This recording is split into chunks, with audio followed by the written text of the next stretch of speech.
Good morning बच्चों, एक बार आपका फिर से स्वागत है सर्वोदय पब्लिक स्कूल राजगढ़ की ऑनलाइन क्लासेस में। हमने आपकी क्लास 10 का जो चैप्टर नंबर 7 था उसकी बात कर रहे थे, जिसमें नील्स बोर की परिकल्पना हम पढ़ रहे थे। उससे पहले हमने थॉमसन डाल्टन की जो परमाणु मॉडल था उसके बारे में बात जो थी वो कर ली थी।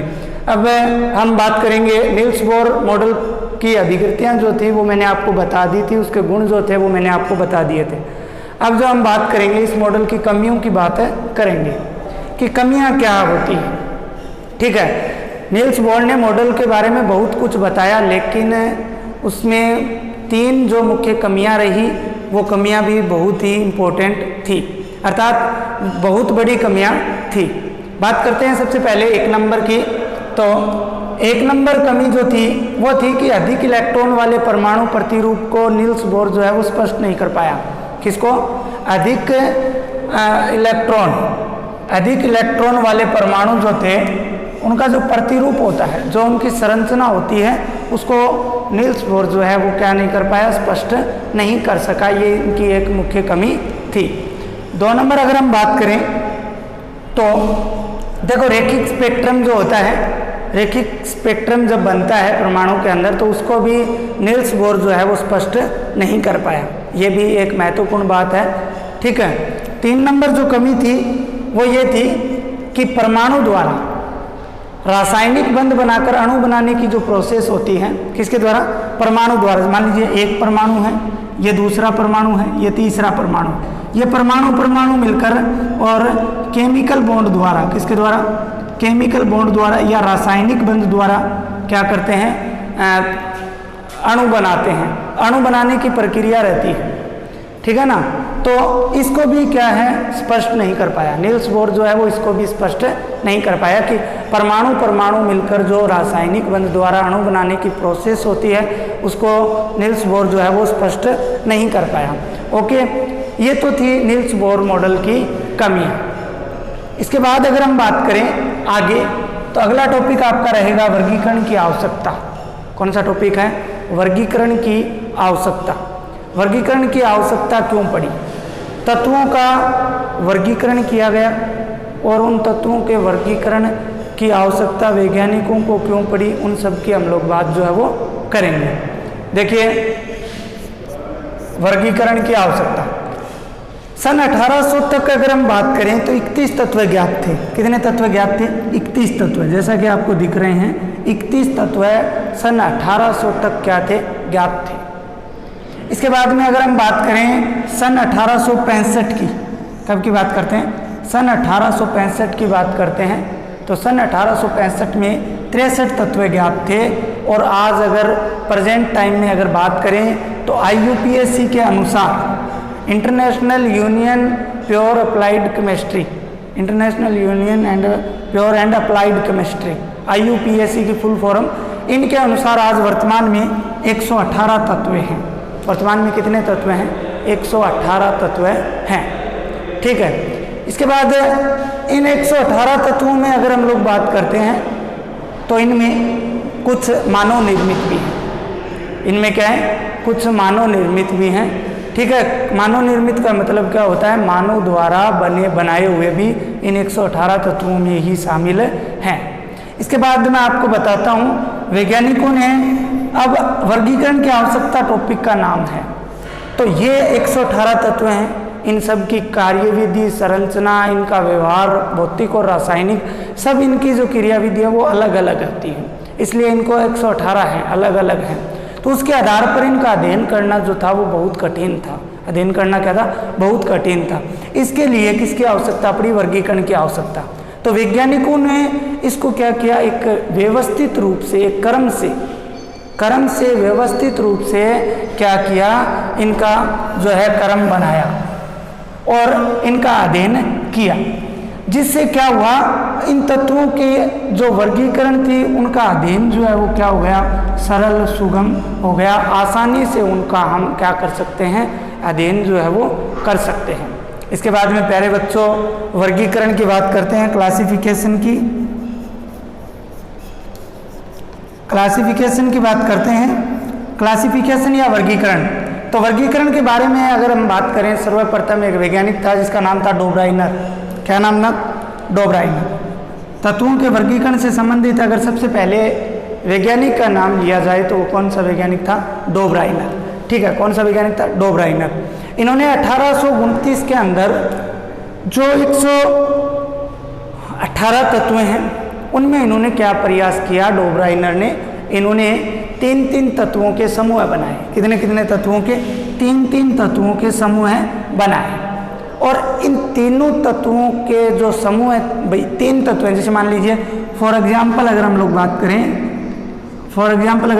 तो मान लीजिए A, B और C हैं। इन तीनों के इस प्रकार से इन्होंने त्रिक बनाए। त्रिक बनाने का इनका, मेरे कहने का मतलब ये है, त्रिक का मतलब ये है, ये तीनों तत्व जो थे वो भौतिक व रासायनिक गुणों में क्या थे? समान थे। भौतिक और रासायनिक गुणों में क्या थे? समान थे। इनको डोब्राइनर के त्रिक कहा जाता है। क्या कहा जाता है? डोब्राइनर के त्रिक कहा जाता है, क्योंकि डोब्राइनर ने इनको क्या किया था? बनाया था, इसलिए इनको क्या बोला जाता है? डोब्राइनर के त्रिक बोला जाता है। इसके बाद देखिए,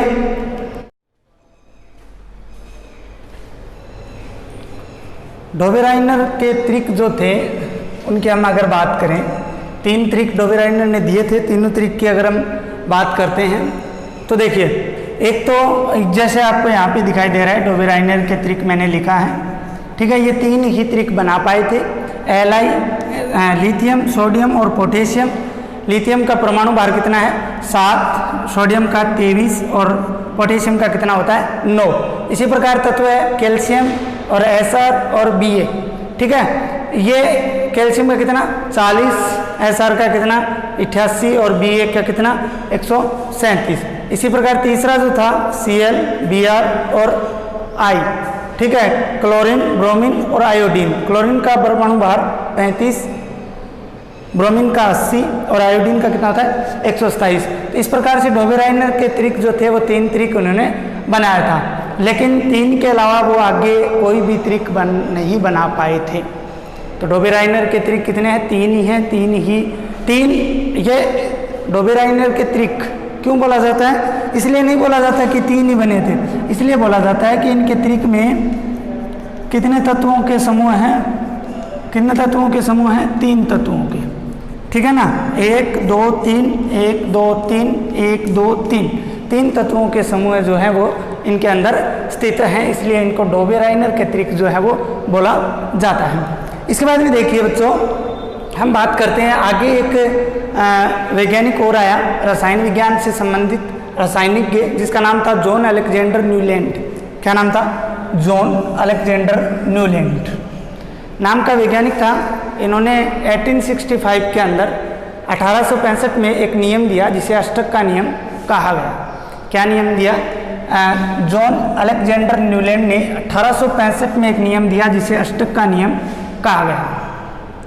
ये प्रश्न बहुत बार परीक्षाओं में आया हुआ है, आपको बता देता हूँ कि अष्टक का नियम क्या होता है, तो आपके भी आ सकता है इस बार।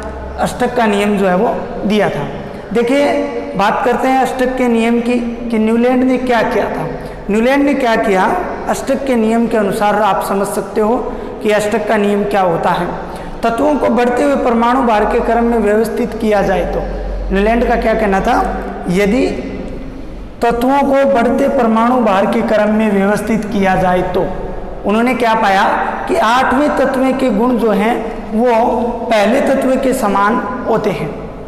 फिर से ध्यान से सुनो कि अगर हम तत्वों को उनके बढ़ते परमाणु भार, जैसे 1 2 3 4 5 6, समझे ना, बढ़ता 1 2 3 4 5, इस प्रकार से अगर लिखें 5 6 7 और 8, इस प्रकार से आगे अगर लिखते जाएं, उनके बढ़ते परमाणु भार के क्रम में अगर लिखें तो उन्होंने क्या पाया कि 8वां जो तत्व होगा, 8 नंबर तत्व जो होगा उसके गुण जो हैं वो किसके समान होंगे? उस तत्व के गुण इस पहले तत्व के समान होंगे। किसके समान होंगे? इस पहले तत्व के समान होंगे। अर्थात कहने का सीधा सा मतलब है 1 नंबर और 8 नंबर के जो गुण हैं वो समान होंगे। आगे से आगे चलता जाएगा, यह नहीं है कि 1 और 8 के ही होंगे, इसके बाद में 8 के आगे 8वां। ठीक है, तो इस प्रकार से इस नियम को इन्होंने क्या नाम दिया? अष्टक का नियम दिया। लेकिन ये नियम जो है वो कैल्शियम तक, अर्थात परमाणु भार 20 तक ही क्या हो पाया, सिद्ध हो पाया। इसके आगे ये अनुपयुक्त रहा। कहाँ तक? कैल्शियम तक ये जो है परमाणु भार जो है 40 तक। कैल्शियम का परमाणु भार कितना होता है? 40, ठीक है ना। और उसका परमाणु क्रमांक कितना होता है? 20 होता है। कैल्शियम का परमाणु क्रमांक 20 और कैल्शियम का परमाणु भार जो कितना है? 40 होता है। तो 40 तक, कैल्शियम तक ही ये जो है उपयुक्त हो पाया। जैसे आपको एक उदाहरण तौर पे समझाता हूँ। जैसे संगीत के अंदर 8 शब्द काम में लिए जाते हैं, सा, रे, गा, मा, पे, ध, नी, सा। कितने शब्द? 8 शब्द काम में लिए जाते हैं। कौन कौन से? सा, रे, गा, मा, पे, ध, नी और सा। इसमें देखिए आप, पहला शब्द क्या है? सा। इसके बाद में 1 2 3 4 5 6 7 और 8वां फिर से क्या है? सा। इस प्रकार से कहने का मतलब है कि पहले और 8वें का जो उच्चारण है वो एक ही होगा। संगीत के अंदर पहले शब्द और 8वें का उच्चारण जो है वो क्या होगा? एक ही होगा। इसी प्रकार से अष्टक के नियम में भी न्यूलैंड ने बताया था कि अगर हम बढ़ते परमाणु क्रमांक में लिखते हैं, परमाणु भार में लिखते हैं, तो पहले और 8वें के गुण जो हैं वो क्या होंगे? समान होंगे। ओके। और ये जो है कैल्शियम के आगे अनुपयुक्त रहा, कैल्शियम तक ही क्या रहा? उपयुक्त रहा। किसका नियम? जॉन अलेक्जेंडर न्यूलैंड का नियम, जो इन्होंने 1865 के अंदर दिया था। इसके बाद में बात करते हैं प्यारे बच्चों, आवर्त सारणी के रूप में वर्गीकरण विकसित स्वतंत्र रूप से। अगर हम बात करें फ्रीडमली अकॉर्डिंग टू आवर्त सारणी के रूप में वर्गीकरण विकसित करने का श्रेय जो जाता है वो 2 रूसी वैज्ञानिक थे। एक तो दमित्री मेंडेलीफ, क्या नाम था? Dmitri Mendeleev. और दूसरा वैज्ञानिक था लोथर मेयर। इन 2 वैज्ञानिकों को आवर्त सारणी को विकसित करने का श्रेय जाता है सबसे पहले स्वतंत्र रूप से। इसके बाद हम मेंडेलीफ की आवर्त सारणी की बात करते हैं। देखिए, मेंडेलीफ वैज्ञानिक का नाम हो गया आवर्त सारणी, ऐसी सारणी जिसके अंदर 118 जो तत्व थे उनको सम्मिलित किया गया। अर्थात तत्वों के वर्गीकरण की, तत्वों को एक व्यवस्थित तरीके से वर्गीकरण करने की जो सारणी है उसे क्या कहा जाता है? आवर्त सारणी कहा जाता है। आवर्त सारणी की बात करें तो सर्वप्रथम इसे बनाने का श्रेय जाता है मेंडेलीफ को। इसीलिए इसे मेंडेलीफ की आवर्त सारणी भी बोला जाता है। किसकी आवर्त सारणी बोला जाता है? मेंडेलीफ की आवर्त सारणी भी इसको जो है वो बोला जाता है, क्योंकि सर्वप्रथम श्रेय इन्हीं को जाता है। मेंडेलीफ ने क्या किया था? मेंडेलीफ ने जो तत्व थे, तत्वों को परमाणु भार के बढ़ते हुए क्रम में व्यवस्थित करने पर देखा। किसके? परमाणु भार, परमाणु भार को बढ़ते हुए क्रम में व्यवस्थित करते हुए इन्होंने देखा, क्या देखा? कि एक निश्चित अंतराल के बाद समान तत्वों की पुनरावृत्ति हो जाती है। एक निश्चित अंतराल के बाद, जैसे 5 के बाद हो, चाहे 7 के बाद हो, चाहे 10 के बाद हो, एक निश्चित, मेंडेलीफ ने क्या किया? परमाणु भार के बढ़ते हुए क्रम को व्यवस्थित रूप से करके देखा और बाद में इन्होंने पाया कि एक निश्चित अंतराल के बाद समान तत्वों की जो पुनरावृत्ति किया था वो होती है। एक आवर्त नियम दिया। ये प्रश्न भी कई बार आया हुआ है, ठीक है ना। आवर्त नियम लिखे, मेंडेलीफ का आवर्त नियम बताइए, ये भी कई बार आया हुआ है। तो एक लाइन का है, तत्वों के गुण धर्म उनके परमाणु भारों के क्या होते हैं? आवर्ती फलन होते हैं। तत्वों के गुण धर्म का यहाँ पे मतलब है गुण, उनके परमाणु भारों के आवर्ती फलन होते हैं। देखो, अभी मैंने आपको बताया था संगीत का एक हमने नाम लिया था, ठीक है। इसमें मैंने आपको बताया था सा, रे, गा, मा, पे, ध, नी, सा। 1 2 3 4 5 6 7 और 8 और 1 नंबर पे क्या हो रहा है? आवर्ती हो रही है, वापस आ रहा है। तो इसका मतलब क्या हुआ? तत्वों के जो गुण हैं वो सेम, इस पहले का और 8वें का सेम रहेगा। इसे क्या बोलते हैं? तत्वों के गुण धर्म उनके परमाणु भार। ये क्रम किसका है? परमाणु भारों का। वो क्या होगा? आवर्ती फलन होगा, ठीक है। मेंडेलीफ ने और क्या किया? आवर्त सारणी बनाई। आवर्त सारणी में उन्होंने 2 प्रकार की, एक तो क्षैतिज पंक्तियां ली और एक ऊर्ध्वाधर स्तंभ लिए। क्षैतिज पंक्तियां ली और ऊर्ध्वाधर क्या लिए? स्तंभ लिए। क्षैतिज पंक्तियों को उन्होंने आवर्त नाम दिया। क्या नाम दिया? आवर्त नाम दिया। क्षैतिज पंक्तियों को उन्होंने क्या नाम दिया? आवर्त नाम दिया। और ऊर्ध्वाधर जो स्तंभ थे उनको उन्होंने वर्ग कहा। उनको उन्होंने क्या कहा? वर्ग कहा। टोटल आवर्त सारणी में 8 वर्ग बनाए गए। मेंडलीव द्वारा आवर्त सारणी दी गई, उसमें कितने वर्ग बनाए गए? 8 वर्ग जो है वो बनाए गए, जिनको बाद में 2 उपवर्गों में बांटा गया, ए एंड बी। कितने उपवर्गों में बांटा गया? 2 उपवर्गों में बांटा गया, ए और बी के अंदर। ओके, इसके बाद आपको बता देता हूँ बांटा गया, लेकिन तब तक उत्कृष्ट गैसें जो थी, नोबल गैसेज, बात करेंगे हम आगे, नोबल गैसेज जो थी, उत्कृष्ट गैसें जो थी, वो तब तक ज्ञात नहीं थी। तो उनके लिए एक नया वर्ग बनाया गया, जिसे क्या नाम दिया गया? शून्य वर्ग। जिसे क्या नाम दिया गया? शून्य वर्ग जो है वो नाम दिया गया। समझे कि कितने आवर्त सारणी में कितने वर्ग हैं? 8 वर्ग हैं। और 36 पंक्तियों का आवर्त, ऊर्ध्वाधर स्तंभों को वर्ग 8 वर्ग हैं, उनको 2 उपवर्गों में, उत्कृष्ट गैसों के लिए अन्य वर्ग, जिसे शून्य वर्ग नाम दिया गया। क्यों दिया गया शून्य वर्ग? इसका रीजन क्या था? रीजन ये था कि तब जब आवर्तों के वर्गों के उपवर्ग बने, तब उत्कृष्ट गैसें ज्ञात नहीं थी, बाद में ज्ञात थी तो नया वर्ग बनाया गया।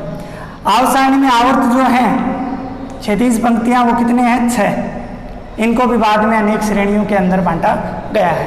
तो प्यारे बच्चों, इस प्रकार से मेंडलीव आवर्त सारणी हमने शुरू किया। इसके आगे की बात हम जो है आगे वाले वीडियो में करेंगे, मतलब कल वाले वीडियो के अंदर करेंगे।